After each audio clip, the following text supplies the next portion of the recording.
Good morning, everybody. I actually wanted to talk about blended families today. And honestly, a blended family now is pretty much normal. Like, it's pretty much now a very common thing. And a lot of people, have step parents or have one parent and one step parent, or they're raised even by their grandparents or someone else, or, they have like kids from a previous marriage. And then they have another kid. So there's a lot of I guess various kinds of blended families. But I just want to specifically talk about obviously mine and how wonderful it came out. It's not always like this, but we were very fortunate.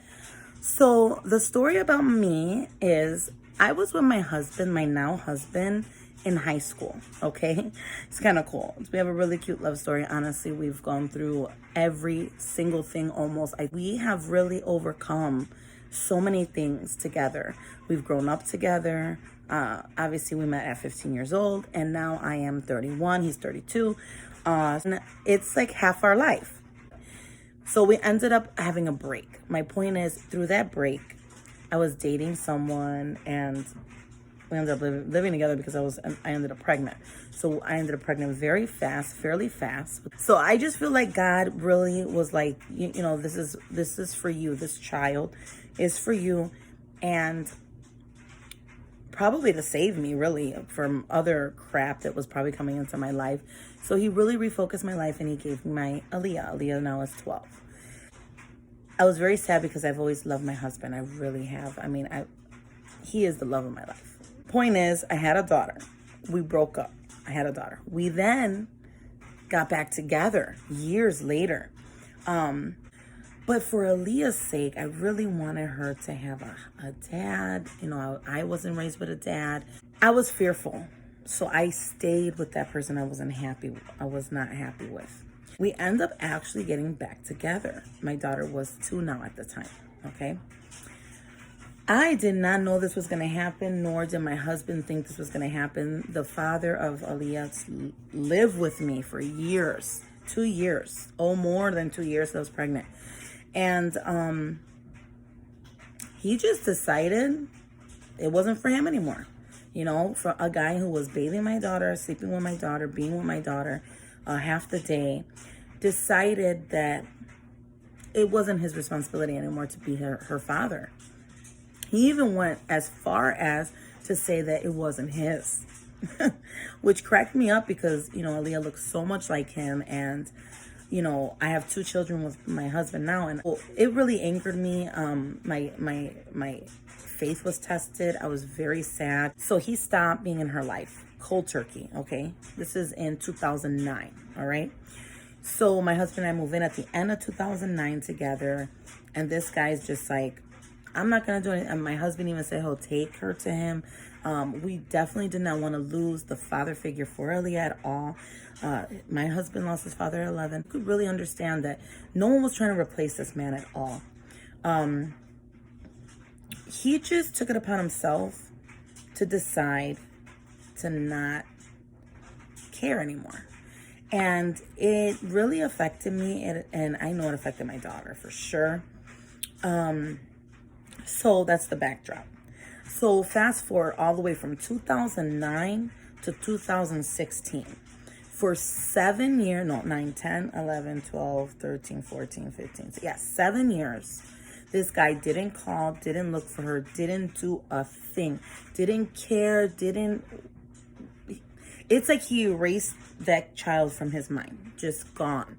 I didn't go looking for him, searching for him. He knew where my mom lived. He knew where my grandma lived. He knew where I lived. He knew where I worked. He knew my cell number because it was only 1 digit off of his cell phone became my stepdad's cell phone because it was under my mom's name. So he had his number. You could call. So we know in our hearts he did not want to be involved. That's number one before anyone makes comments. Okay, because I know it's always like, oh, did you take him, this, that, all, and the other. The truth is, we were readily available. We made it very easy. We moved from Palatine to the city so he could see her. So we made it easy for this guy to still continue a relationship with Aaliyah. Now, Given that 7 years of abandonment, Aaliyah now is older, right? She's 9. And she already has been knowing that her dad, we told her everything when she was 5. She was asking a lot of questions, and so we decided that it was time to tell her instead of lie to her. So from 5 to 7, it's 2 years of her knowledge, her knowing that her dad that she's loved so much is not really her real dad. So we started talking about name changes, because she was like, my sister has last name. I also had a baby when she was 5. So my sister doesn't have my last name. Aaliyah's starting to feel like, where do I fit in my family? So we decided to start pursuing. When we pursued him, we found him on Facebook. He didn't want to help. He didn't want to sign. He didn't want to do anything. A friend of mine, actually, who supports me now on YouTube, she referred us to CVLS, which is a Chicago Volunteer Legal Service. And they actually appointed us a pro bono lawyer. We didn't pay for the lawyer. And actually, if you are under a certain amount of money, you don't have to pay for any of the services. We were on the line, so we ended up paying like $500. Amen. If we would have done it on our own, it would have been over $1,000, maybe more, trying to find this guy, trying to do all this stuff. Well, thank God that I actually reached out to this guy in 2016 and in 2017 regarding the adoption. When I explained that, he did not want to help Aaliyah at all. Even though I was trying to tell him, look, I could get you for back child support, but I'm not that type of woman. I want my baby happy, and she's telling me what she wants. So what we decided to do was go still forth with the lawyer, and thank God for all of the Facebook messages and the proof that we had that he knew that we were in pursuing of an adoption. We had proof that he didn't care. He even wrote, do what you want. It's your child. You don't need me. You're the mother.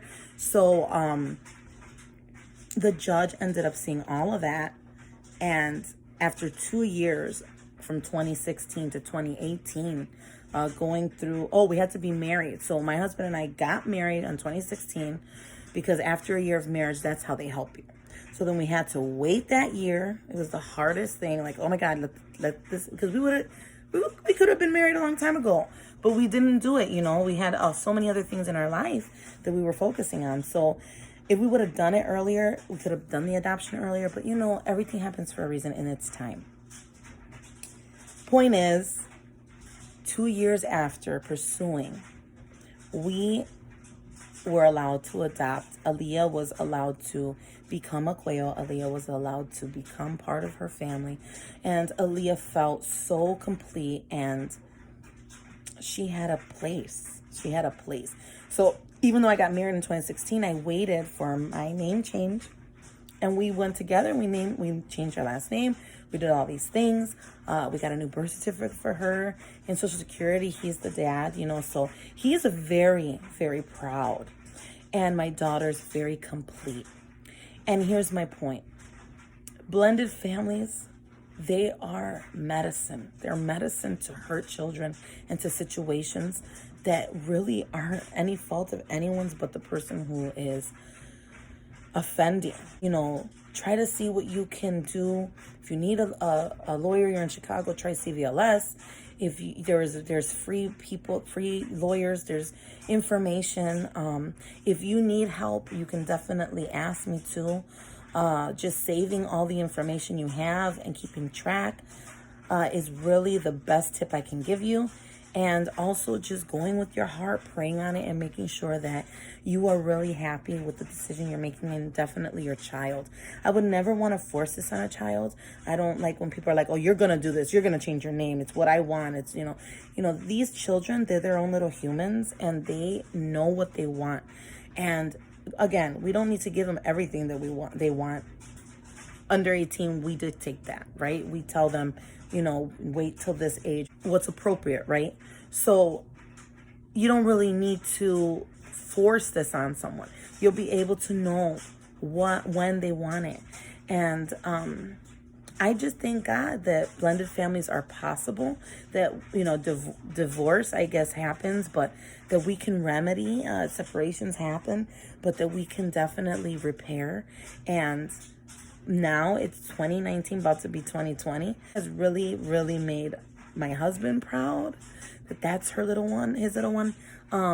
But there's always going to be a pain towards, in regards to her last name and knowing that it was one and it changed to another.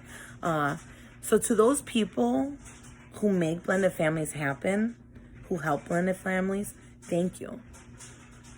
To the people that are the cause, like the baby's father or mother or someone who just does not care, I really, really, really want to talk to you and say, you affect your children, your household, your spouse, your person.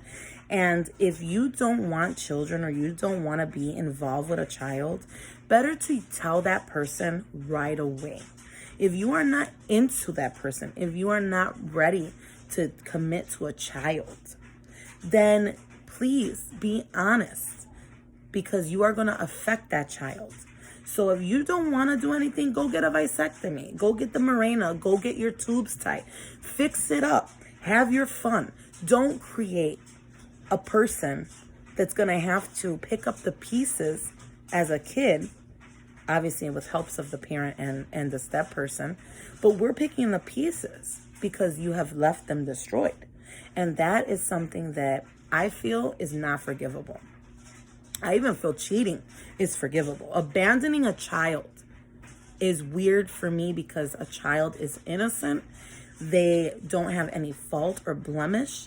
And for you to really feel like you can mess with their emotions or decide to play them like a toy, I feel like is very irresponsible. And I don't think those people are actual grown-ups.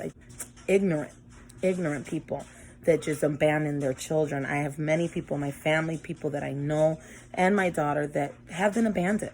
And it's not a funny thing. And to the women that lie and that keep their children away from the man and that make people who say my child was abandoned look like a liar because you guys decide to take a child away, I don't agree with you guys either. Take your emotions somewhere else. Take your problems with your man or whatever happened somewhere else. Your child is important. When we make children, we affect them. We should be very aware and very alert and involved and interactive and know that we are affecting a human and that we need to do the best that we can to protect them, to provide for them, and to love them. And if you're not ready for it, put a condom on.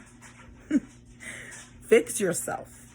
If you never want children, do something positive about that instead of creating little humans that are going to be running around with little holes in their heart because you decided that you just wanted to quit on a kid. So blended families, amen to you guys. And my blended family really has healed so many wounds. And I'm just so grateful that we were able to even do this and be able to, have my daughter be complete and happy. And I'm very, very, very, very grateful. If you're scared, try it out. Try it out. Blend the family. Watch what's going on. Blend the family, though, and see what kind of benefits can come from that. But anyway, I just wanted to share what happened with my daughter and how we ended up adopting her and how exciting it really was just to be able to have a win in our family. So thank you so much for listening. If you liked it, comment. If you have a similar situation, comment. If you have a feeling towards blended families, please comment and let me know. If you could subscribe, please do so as well. And I hope that you have a great day. It's Wednesday. Happy hump day. May your heart smile.